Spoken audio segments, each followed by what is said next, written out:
Welcome, my name is Blake Zimmerman from the University of Utah. I will be presenting on learning multiparametric biomarkers for assessing MR-guided focused ultrasound treatments using volume-conserving registration. A significant challenge for MR-guided focused ultrasound ablation treatments is assessing the viability of treated tissue during and immediately after ablation. Current clinical assessment uses the non-perfused volume immediately after treatment from contrast-enhanced MRI, as shown here in our animal model. Studies have shown that this acute non-perfused volume over or underestimates the treated volume as compared to histology. Additionally, introducing contrast agent can prevent further MRgFUS treatment. There's a critical need for non-contrast MR biomarkers that can accurately assess tissue viability during and immediately after treatment without inhibiting further treatment. Several non-contrast MR images show changes following MRgFUS ablation, including T2 weighted images, apparent diffusion coefficient maps, and metrics from MR temperature imaging, such as the cumulative thermal dose. However, the nonlinear relationship between these ablation-induced changes and the final tissue viability is unknown. Our goal is to use a convolutional neural network to learn a nonlinear mapping between these non-contrast MR biomarkers and tissue viability. However, to use supervised machine learning, we need a label of non-viable tissue. Studies have found that the non-perfused volume 3 to 5 days after initial treatment, referred to here as follow-up non-perfused volume, is a more accurate label of tissue viability when compared with histology. We will use the non-perfused volume from follow-up imaging as a label of non-viable tissue to train our convolutional neural network. We developed this network using a large animal tumor model.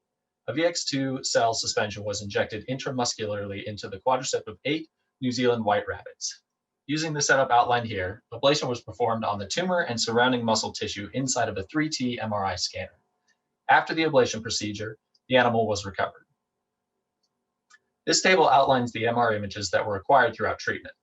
The T1, T2, and diffusion images were collected before and after treatment, and MRTI temperature imaging was acquired throughout ablation.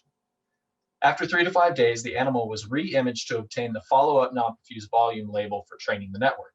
It is important to note that these follow-up images are not aligned with the treatment day MR images due to changes in patient pose, positioning, and tissue deformation. The follow-up images must be registered to the treatment day images using longitudinal registration. However, general-purpose longitudinal registration methods were found to change the volume of the label during the registration process, which would bias the network predictions. To address this, we developed a volume-conserving algorithm for diffeomorphisms, or AVOCADO. AVOCADO performs registration between treatment day images and follow-up images without changing the volume of the non-perfused label during registration. The volume preservation is shown via the Jacobian determinant image in the bottom left-hand corner, where a value of 1 indicates no change in volume. The importance of using the AVOCADO registration method is demonstrated here. We compared AVOCADO with another registration methods, DRAMS, to show the total amount of volume change caused by generic registration methods. This table shows that the registration methods, such as DRAMS, can cause significant volume change during registration, which would bias the network predictions. However, our method preserved the volume of the non-perfused volume label through the deformation. In addition to preserving the volume, AVOCADO was, on average, more accurate than DRAMS. The result of registration with AVOCADO provides a label of tissue viability, the follow-up non-perfused volume, that is registered with the non-contrast images collected before and after treatment. These inputs and labels can now be used to train a convolutional neural network. We used a general unit architecture similar to the one shown here. The network returned a pixel-wise probability of tissue viability, and the output of the network was evaluated against the follow-up non-perfused volume label using a binary cross-entropy loss function. Here we show an example of the results for a single MR slice. The top 6 images show an example of each of the inputs. The overlaid red contour shows the associated label for that slice.